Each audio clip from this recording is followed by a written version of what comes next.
Welcome to the Round the Boards, guys. We got another good episode for you here today.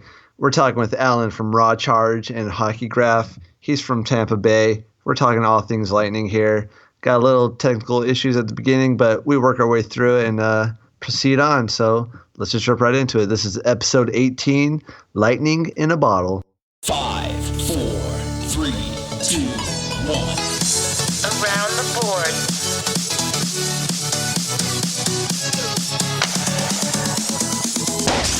What's up, everybody? This is Around the Boards. I'm joined here with my good friend, as always, Robbie. Robbie, say hello. Hello. Hello. And also joining us today for this podcast episode is Alan from Florida, big Tampa Bay Lightning fan. Alan, say hello. How's it going, guys? Good. Well, thank you for coming on. Thank you for last minute, late notice. So quickly. Yeah, no problem. Glad I could come on. Yeah, absolutely.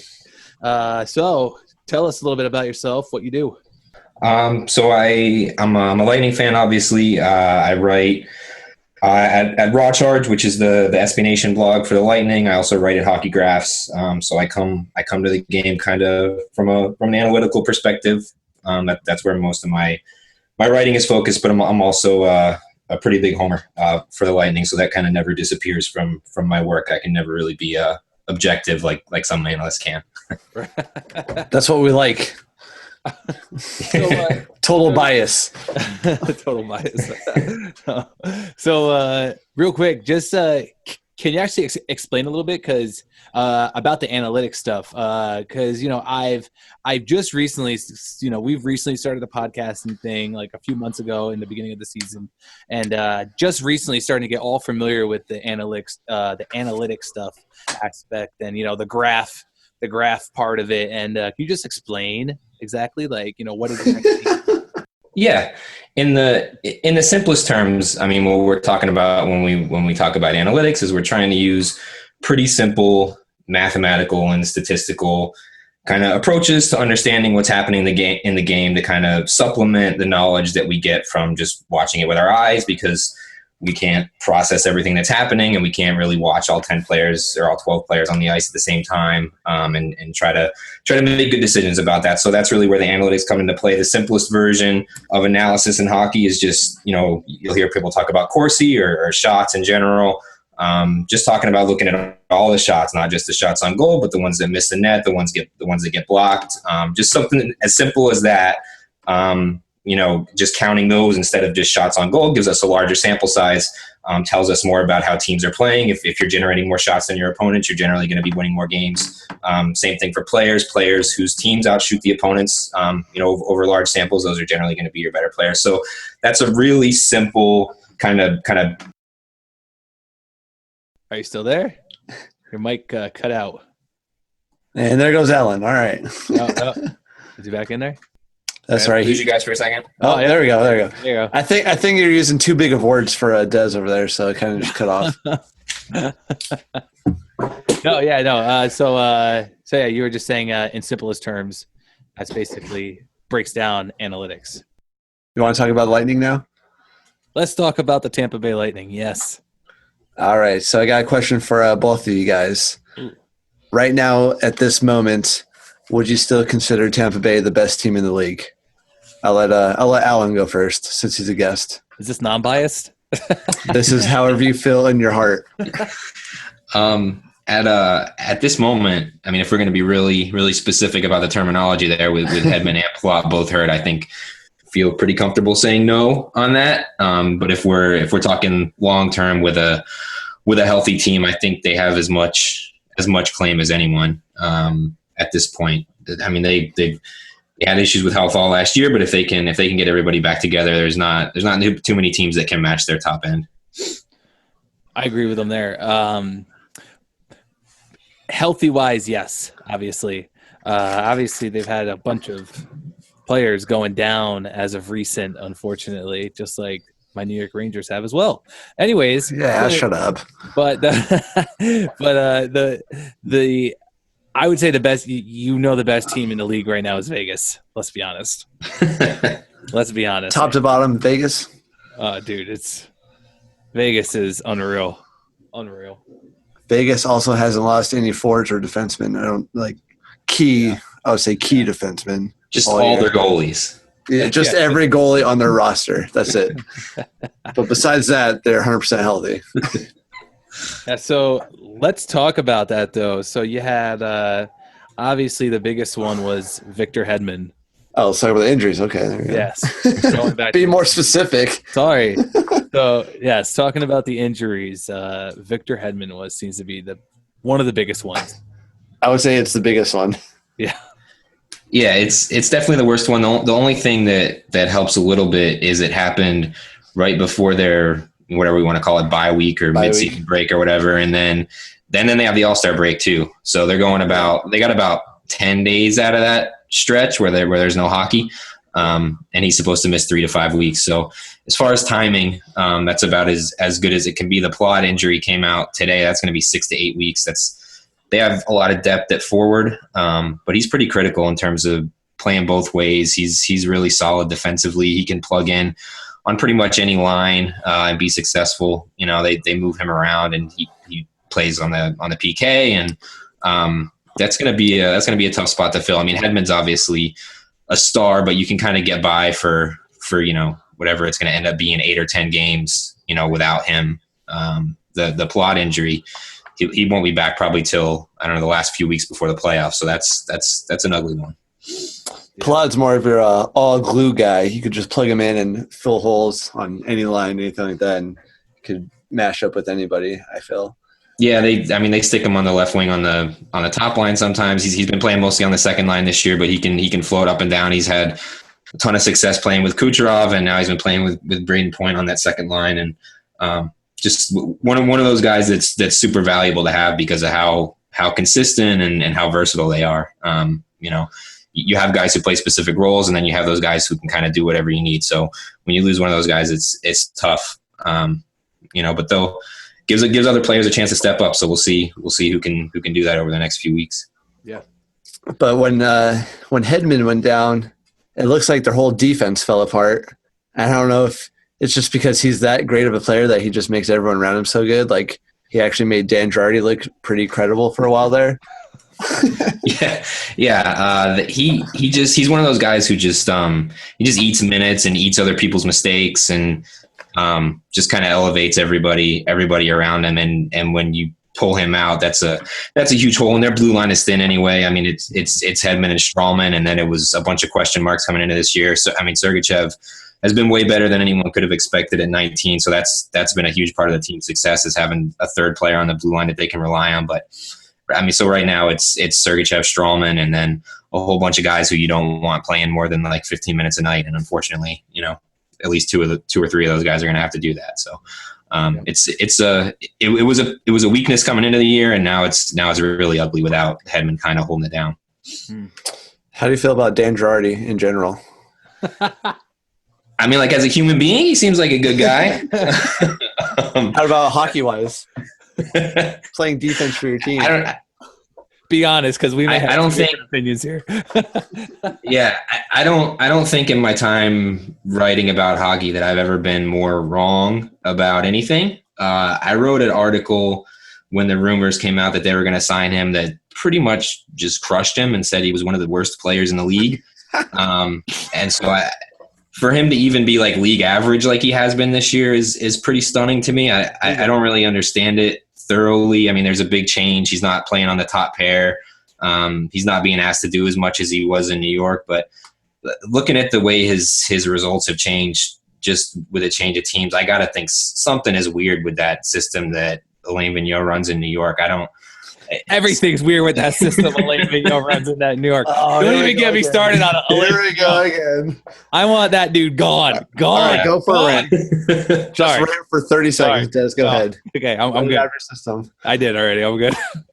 Yeah, I think there's a case study there for somebody to dig into. It would take a lot of video work and some numbers crunching to try to understand it. But he's playing less minutes. He's playing against worse competition. He's playing with probably better teammates. But none of that stuff explains going. I mean, he was literally the worst player in the league last year by the best measures that we have, and it doesn't. you can't explain that much of a change just with the change in his usage. Something was real weird with what they were asking him to do in New York that made him look that terrible. Yeah. I blame the New York media personally. It's Larry Brooks' fault. Yeah, Larry Brooks. They bring down a lot of people in their prime. Dan Girardi wasted his best years already.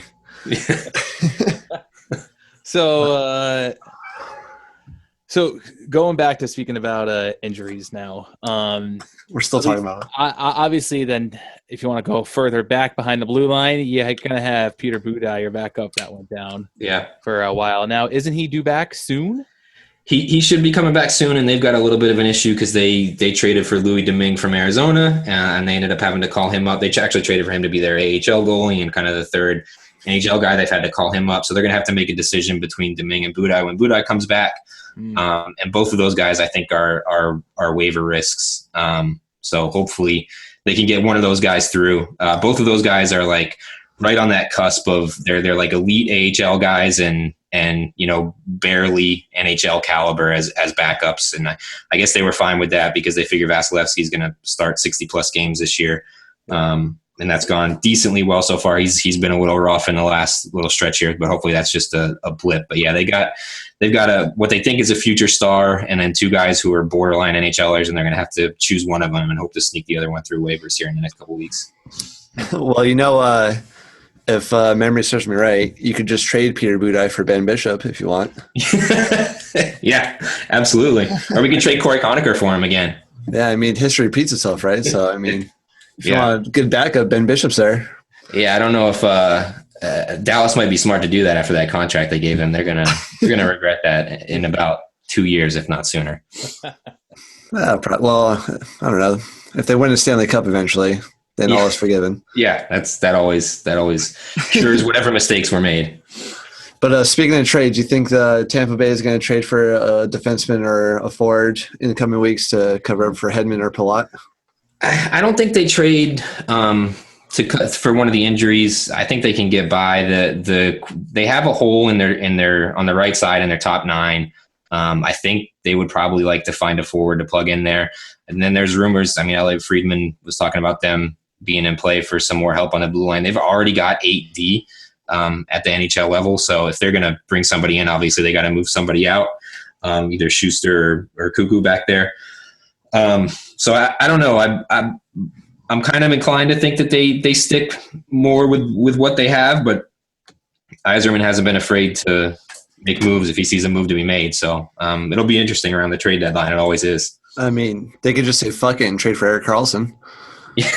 Yeah, I think I have no idea what the price would be. It would seem to be outrageous, but if there's only a few teams that even have the assets to try to do that in terms of enough depth of young players and stuff, and the Lightning are actually one of those teams. So I don't know how serious Ottawa is, but if they really did want to do that at the deadline to get some kind of return for him, then I'd imagine there'd be a pretty short list of teams that could do it, and the Lightning would be one of them.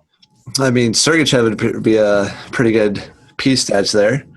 Sergachev, a first round, maybe another first round, maybe another first round.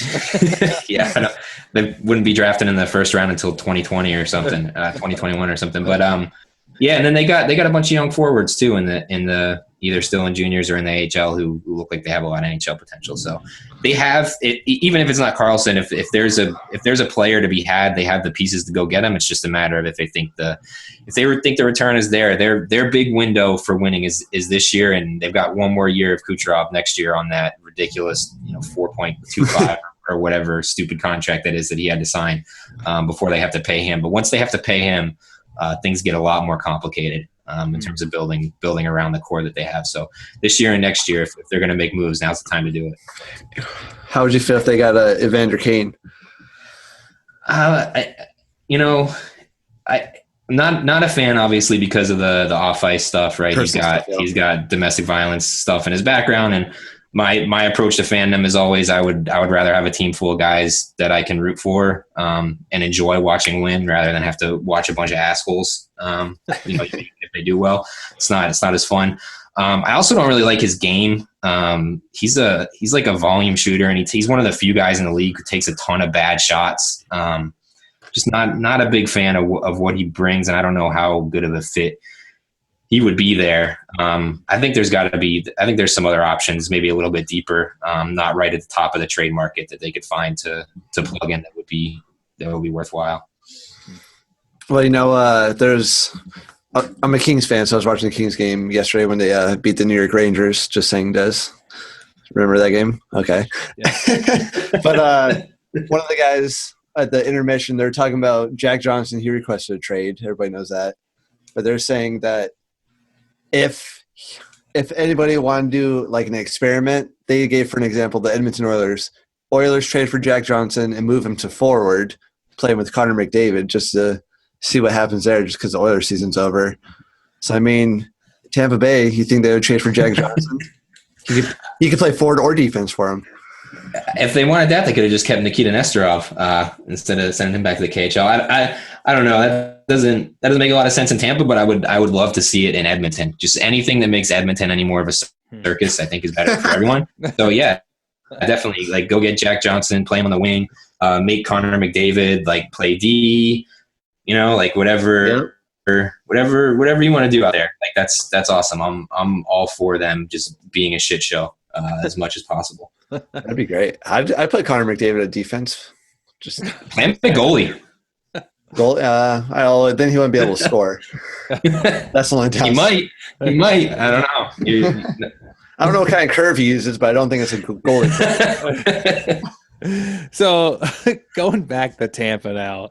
So Stamkos and Kucherov, man, that duo together on ice this season has just been out of this world. Just so impressive. Spit it out. I just don't even know how to even put it in words, but it's just like it's so unreal. Like the chemistry these two have together, and it's just obviously, especially this season, like I was saying, because obviously last season Stamkos was hurt, all almost, or was it all? It was all season, right? Yeah, he played like 15 games or something. Right. So, but this year, those two just seem to be money in the bank on a rampage. Was there a question in there? Or? just talking about them, really, Okay. Yeah, they're dominant. They're like a dream combination, right? Because Kucherov is this like really super elite high end playmaker, right? And then you've got Stamkos, who's like a generational kind of shooter. He's in that like Kovalchuk kind of range of being able to sustain super high individual shooting percentages. So that's a special combination. And then the third guy on that line all year has been Vlad Nemestikov, who never gets the credit in the sort of bigger media. He's gotten a little bit this year, but he's a really unique kind of versatile player who's super responsible in the D zone, really starts to break out well. And so he's a perfect complement for them because he lets Stamkos and Kucherov focus on what they do in the offensive zone, and he handles their responsibilities in the D zone and can transition through the neutral zone a lot. So that line has been great. It was great when they started with it a couple of years ago. It was great at the beginning of the season last year, and it was doing really well this year. They've split them up recently because they've had some I think the coaching staff wasn't happy with some of the effort, and so they were trying to send a message and putting Chris Kunitz and stuff on the top line. But yeah, that duo, and then when you throw Nemestikov in there, they're pretty special. Yeah. So speaking of that, as of late, seems like Tampa's been. What's been going on there? Yeah, I think it's just one of those things, man. It's a long season. They had a lot of, it's anytime you have a team that wins as many games as Tampa did early in the season and puts up the kind of points, and there's a lot of luck involved in that, right? They're shooting a really high percentage. They're getting, Vasilevsky's a really good goalie, but he was playing like, a Vezina caliber goalie. That's not going to last all season. You're going to go through bad stretches. You're going to go through stretches where the puck doesn't go in the net as often as it did. So this is just one of those times where it's kind of a test of, are you going to respond to some bad results by changing the way you play, and make yourself worse in the process of trying to address a problem that doesn't really exist, or are you going to just kind of stick to it and stick with the process that is working, and hopefully they'll do that. The last few games have been the first time they've really gotten outplayed consistently since the beginning of the first few games of the season, so that's a little disconcerting. But they also had a really weird stretch with their schedule where they didn't have like a practice for like 2 weeks. And now they're on this eight game road trip because of the All-Star break and stuff. So they've had some kind of strange stuff happen, and now the injuries. This is really about, like, this is the middle of the season. This is the slow point. Like, how do you suck it up and get through this and continue to get stack up several points a week and just kind of keep the pace going. So that's what the next 4 to 6 weeks will be about for them. Speaking of good luck, how about the Golden Knights? What's your opinion on them? My opinion again is that's the thing I was the second wrongest about in the time I've been. You and the rest of the world. That's what's already. Yeah, I don't know, man. I don't know how to explain that. I thought they were going to be terrible before the season. They're having some good. They had some especially some good shooting percentage luck during the year, but like their underlying numbers, their shot share, their expected goal share, all that stuff is impressive at this point. You can't say they're not the Calgary Flames from a couple years ago, just riding like a ridiculous hot streak and to be a playoff team. They're legit. They're a good team, getting maybe a little bit better results than they deserve. But I've watched them play a bunch this year. They play a really fun style. They're fast. They got plenty of talent, in that top six. So I don't. The only thing I can say is you guys should be thanking Florida and Dale Talon for just giving you a top line for some reason. And a head coach. Yeah, that too. That's a crazy story, and that's one of those things where we got to rethink some things if we're all that wrong about something. I agree. So obviously, a little bit off, going back a ways, I guess. Going back a few years, if you will, back to like 2014. Talking about Martin St. Louis. Yes, talking about that trade between the Rangers and the Tampa Bay Lightning, the St. Louis for Callahan trade. Yeah, what that was pretty interesting. And obviously Callahan's still playing for you guys, and then everything. What was that like? Because St. Louis was a Lightning player for his whole career. Yeah, that was. The fan base had a lot of different reactions to it. I think most people are kind of moved on from it at this point. They're kind of okay with it. He came back and had his ceremony and all that stuff. So I think everybody's okay with it. It was kind of ugly at the time, though. I think, it's hard to know what's happening behind the scenes, but it sure seemed like super petty.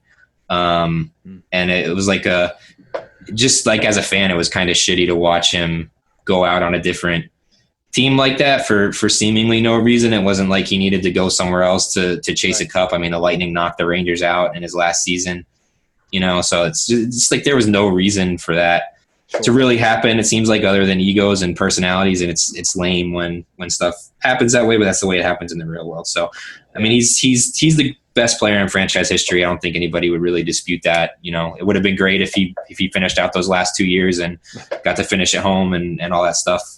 But I think everybody pretty much welcomes him back in the fold, and they're happy to have him back in the family at this point. Oh yeah, absolutely. So speaking of, how was that for you guys in New York? Well, I guess you dodged that Callahan contract, so that's probably a win for you guys. Yeah, we dodged that Callahan contract, and then just recently bought out Dan Girardi to get rid of that contract. It was definitely interesting because Callahan. Callahan's is your average player. You know what I mean? He's not too great. Yeah. Do you agree with me? Right? Yeah, for sure. So to see him go wasn't a bad thing, but there's like you said, from a fan perspective of it, Callahan was like a homegrown player. Yeah. He grew up with the Rangers. That was his first team. He's been there for however many seasons he's played with them, and all that. So it was hard for some people to let him go. I know that because there's friends of mine that say they're diehard Callahan fans, and they were like, "This is ridiculous. Why are they sending him off?" And blah blah blah blah blah. But St. Louis, I think really just the short time he was with the Rangers, he definitely left his mark with them, especially in that playoff run they had. And yes, How'd Rob, that end? I know, Rob. How'd that playoff run end? Shut up, Rob. Okay. Fuck your Kings. No, but he reminds me about that every time. Yeah. Every time it gets brought up. 2014 season. No, but yeah, it was, it was definitely cool to see. And then he had everything obviously going through with his mom passed away and everything like that. Yeah. Around Mother's Day, and that was pretty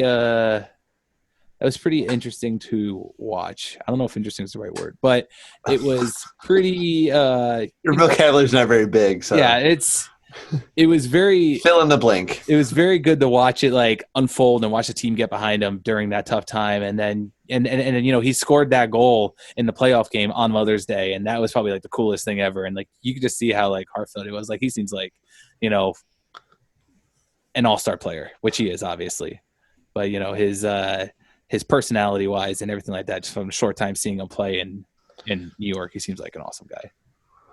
Yeah, absolutely. And the size of his thighs is ridiculous. That's what I was gonna say, but I didn't know. I didn't want to go there if you guys weren't gonna get the reference. Oh, That'd be like a weird, awkward silence. But yeah, Biggest thighs in the league. yeah, it's ridiculous. Oh, I dream of those sometimes. So Rob, do you have anything else for Alan? Well, I like Vincent Lecavalier because he was on the Kings. And he did, Yeah, for just like hung out for a half a season and promised he would retire. That was cool. Yeah, I really wish he didn't retire though, because he actually did really well in the Kings, and he was on the power play scoring goals and stuff. I was like, come on, just play another season. Who cares if he's retired? So we need you, especially now that Jeff Carter's out.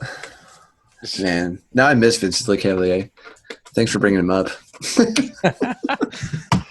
Anyways, back to more recent stuff. So how about that? How did you feel about Jonathan Drouin before you guys traded him? Oh man, the Drouin thing. That was a scary trade, I think, for both teams, because it was two guys who felt like, Sergachev obviously is all potential, and even Drouin, I felt like there was still some potential there. I didn't feel like I had a great grasp on what he was. He obviously, I mean, if you just go look at the numbers, right? He wasn't really scoring at 5v5. He had a really good year on the power play last year. He does a lot of really special stuff on the ice, but he doesn't really tilt the ice. He doesn't really drive, the shot share or the expected goal share the way you would like for a really high-end player to do. He's got like a unique set of skills, and it feels like he's one of those players that you kind of need to put the right people around him to get the most out of him. So I was pretty – I will say this: I did not want the team to give him that whatever he got in Montreal, like 6'5", 5.5 or something like that. I would not have wanted to commit to that, having seen what we saw so far. So I have a suspicion, kind of based on how things went with him before, that he was going to demand a long-term deal and probably wouldn't have had a problem holding out. He's already gone home once. So if the team kind of got that read, then I think they did about the best they can. I mean, Sergachev has been kind of a revelation this year. And I mean, he's outscoring Drouin and stuff, which that won't continue. I mean, Drouin's having some bad luck in Montreal as a team is. I expect him to be better than he has been right now. But right now that's one of those trades that at the time I thought it was a good trade for the Lightning. I thought they maybe slightly got the better end of the deal, but that's one of those trades that 4 or 5 years from now we could look back on and could be really one-sided if things kind of continue in the direction they're going right now. Yeah, I look at Jonathan Drouin. Like, I compare him to, like, in the NBA, you have like a 3-point specialist. That's kind of like what Jonathan Drouin is. Like, if he's the best player on your team, then you're gonna have some trouble. But if you make him be a role player and plug him in certain situations, then he could be a pretty go-to guy. But I think he just wore out his welcome in Tampa Bay, especially with the whole AHL thing and stuff like that. So it was time to move on from him. For sure, and I think he's one of those guys where if you put like, a finisher on his line, and then maybe somebody who's real responsible defensively who can help cover up for him. He likes to freelance a little bit. So if you can put the right people around him and get the most out of him, because he's really dynamic carrying the puck through the neutral zone, great at zone entries. He's a scary passer.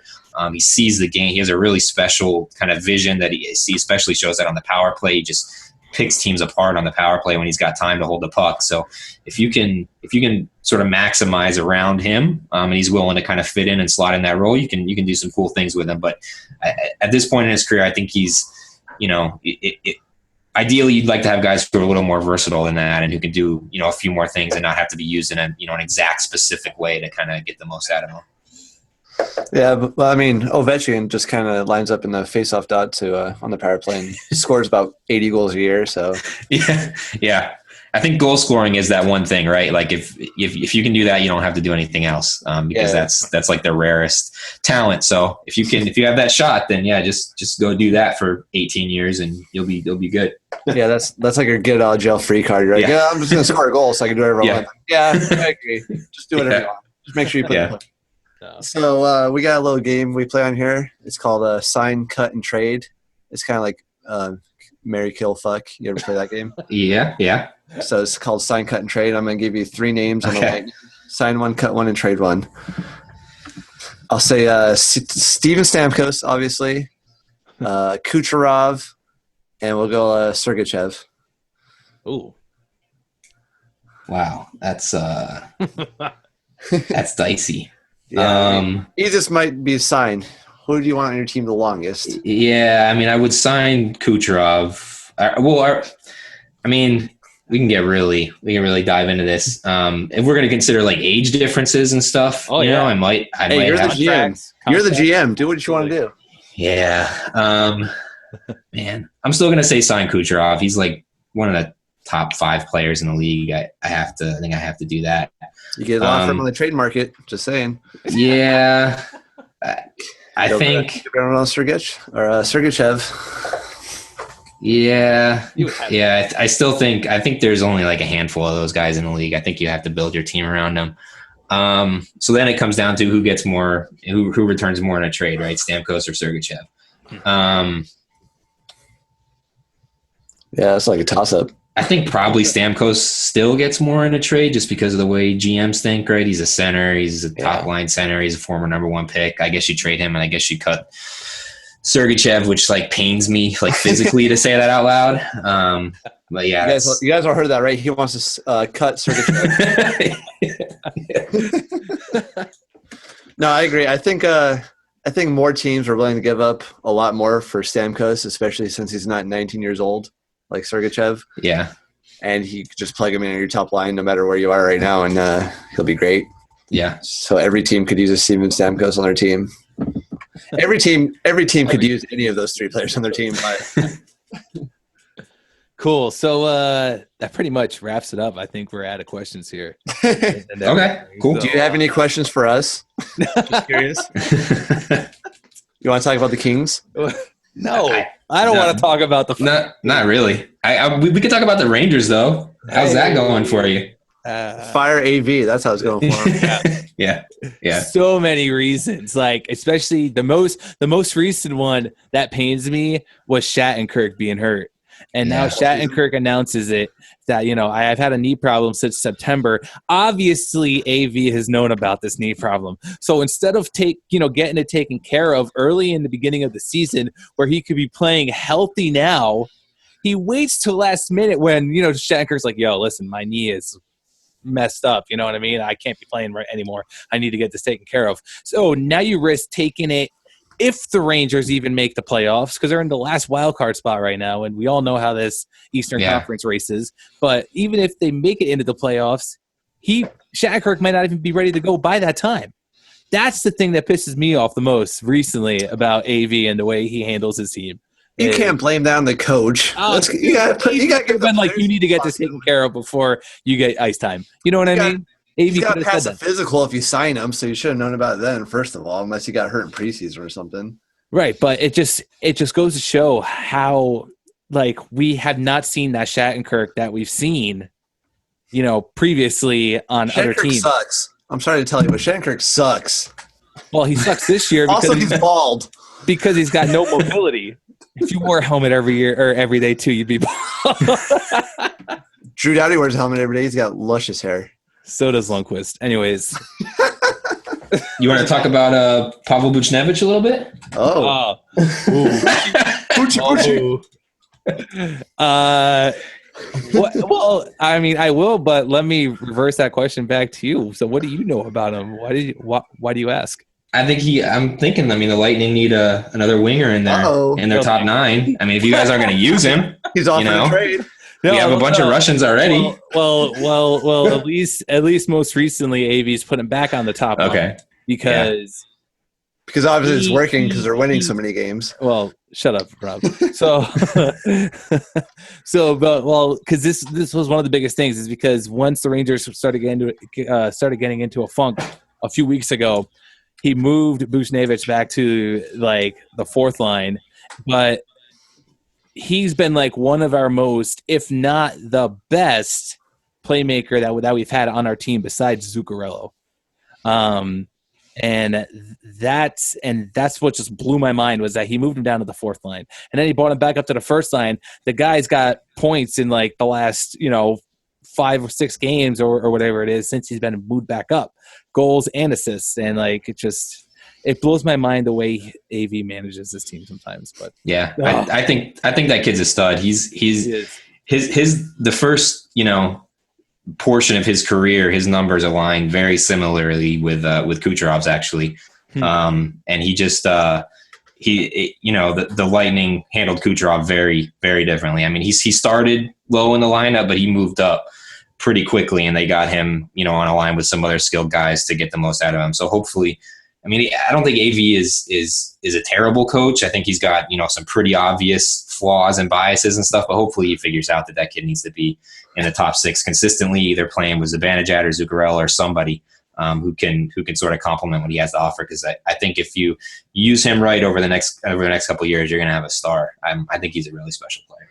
Oh yeah, and I mean that's one of the things with AV too. Is for some reason he doesn't trust the young players. He has a hard time, it seems like, trusting the young players, and that's why he'll play his older guys over top of them when it's those younger guys that are performing currently. And I mean, one of the things I would love to see is because the Rangers have had injuries now recently too, between Kevin Hayes, Shattenkirk, Chris Kreider going down. It's all these guys that are starting to go down now. So now they're starting to bring guys up, and they actually brought back Elias Anderson. Mm-hmm. Yeah, you know what I'm talking about. The kid that threw his silver medal into the crowd. Yeah, and it seemed to be heard around the world, that throw. But but I really want to see him come up to the Rangers squad. I want to see him. I want to see them call him up because he's currently playing in Hartford now instead of the Russian league the juniors. Yeah. Playing in juniors. He's currently playing with Hartford now in the AHL. And I would just love to see them bring him up and give him a real opportunity because I think that kid has something to prove. Because when you saw it in his even though he threw the medal and everything like that into the stands, it shows that this kid's heart, he settles for nothing less than a win. You know what I mean? And I think the Rangers need a big change like that. They need somebody with that type of attitude because it just seems like they're just bland. I don't even have a word for it. They're just so down and just ugh. It seems like you want Elias Anderson to be the coach of the Rangers. No, I want Elias Anderson to be our captain of the New York Rangers. Oh. I think you want Elias Anderson to throw Alain Vigneault into the stands. That's the best one I heard so far. It's pretty good. I like that one. That's a new meme as soon as they call him up and they fire AV. I'm gonna Rob, we're gonna have to Photoshop that. Photoshop AV and a picture of Elias Anderson throwing the medal, but AV in there instead. But do I have to tag Alan in it? If you want. Props. Damn it. All right. Anyways. You guys should work out a trade right now though for Buchnevich. No, I don't want to sell Buchnevich. Sorry. Give him an offer you can't refuse, Alan. Yeah, give it up. Yeah, I don't know. I wouldn't if I was you guys. I wouldn't be considering that. And if I was in your front office, I'd also be on the phone with AV telling him how many minutes that kid needs to play every night. Because that situation needs to be fixed. It does, absolutely, 100%. I'll give you Marian Gaborik, Alan, if you want him. I'm good. Are you sure? Yeah, I'm pretty sure. He's healthy for now. for today. He's healthy right now. He's on the fourth line. Yeah, nobody let him near a set of stairs or anything. He'll almost definitely fall down it. So, He did win 2 Stanley Cups with the Kings, so I can't say much. So. Yeah. Somehow. Anyways. Somehow, because the Kings are great. Alan, thank you for coming on. It is it's been fun talking to you and talking about Tampa Bay. I appreciate your time. Do you have anything you want to plug? Your Twitter account? Yeah, I mean, Twitter is at Loser Points. I write at rawcharge and at Hockey Graph, so you can find my stuff there. But if you follow me on Twitter, you'll see occasional articles and a flood of terrible tweets. So if you want to sift through that to find the good stuff, go for it. Why is your name Loser Points? Just curious. I thought it was. I mean, the loser point is a really stupid thing about hockey, and the points that I make about hockey are usually the points of a loser. So it's a nice little pun there. Nice. Pretty clever. Nice. So nailed it. Nailed it. So we'll bring you back on when the Lightning are playing the Rangers in the playoffs if the Rangers make the Rangers even make the fucking playoffs. or when we play the Kings in the Cup final. Ooh. Maybe. Kings are going to beat the Golden Knights in Stanley Cup playoffs. I don't know if I told you that yet, but according to our guest last week, he's actually a Vegas Golden Knights blogger and everything like that, and Sinbin.Vegas. I don't know if you heard of that. Yeah. But yeah, we ended up having him on last week, and it was funny. Him and Rob were getting. And he agreed that the Kings were going to beat the Golden Knights in the playoffs. So he did not agree to that. He will once it happens. Don't worry. Anyways, cool. Well, Alan, again, thank you for your time, man, and we will catch you later. All right, guys. It was fun. Thanks, man. Thanks, Take Alan. care. Yep. Cool. So again, guys, that was Alan. Loser Points.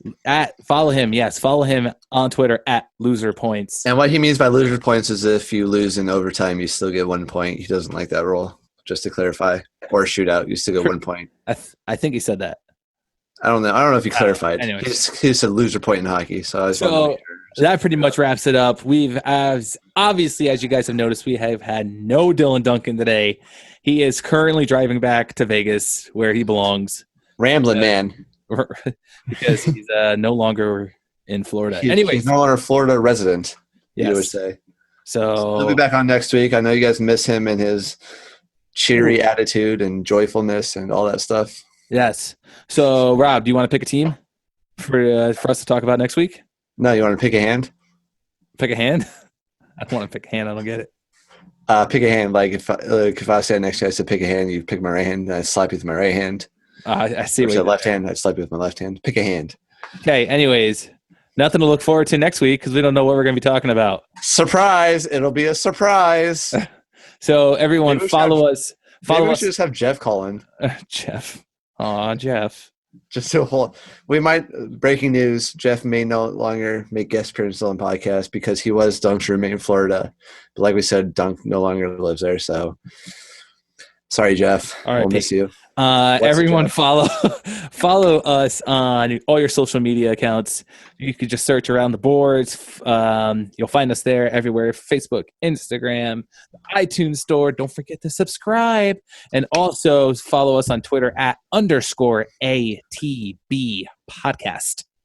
Tweet us questions, comments, concerns. If you want to be a guest, we are more than willing to have you come on here and talk about whatever you want. Totally. We love talking hockey, obviously. That's why we talk about every team. Bullshit, too. I don't know if you guys know that or not. And, hey, listen, we got Around the Boards podcast stickers. If anybody wants one, you have to write a 5-star review about us on the iTunes Store and, snapshot that. Screenshot. Excuse me, screenshot. What? Just screenshot it. I'm getting old. You got to screenshot it and then tweet us it. And we'll send you in Around the Boards podcast. Just prove that you left a 5-star review. Yeah, that's all you gotta do if you want a cool sticker. It's not even a sticker; it's actually a decal. It's a vinyl decal for your car windows. Yeah, weatherproof. If you want to put it on your car, if not, you can put it on your laptop like Rob did, on your hydro flask, or on my PS4 like I did, or something else like somebody else did. So, Kings ended up winning last night. Rangers ended up losing last night. Well, Sunday night. Yeah, well, Sunday night, Kings won their first one in 6 games. Rangers just... It was the first time the Kings had a lead. So inconsistent. Just so you know. But listen, that first period, it really looked like the Rangers were going to just dominate the shit out of them. Yeah, I know. Until the Kings won the power play. That's the only reason the Kings won. I know. Power 3 power plays. Literally the only reason the Kings won. That's I know. 5-on-5. They just can't Piss score. me off. No. They just can't score 5-on-5. Good thing we got 3 power plays and scored in all of them. Anyways, how about that Adrian Kembe fight though? with the mid-fight hair flip. I would say Kempe got his ass kicked. Hashtag mid-fight hair flip. Get that shit trending, and we are out of here. We will see you guys later. Shout out to Alan. Thanks, Alan. Thank you, Alan. And the rest of you, see you next Tuesday.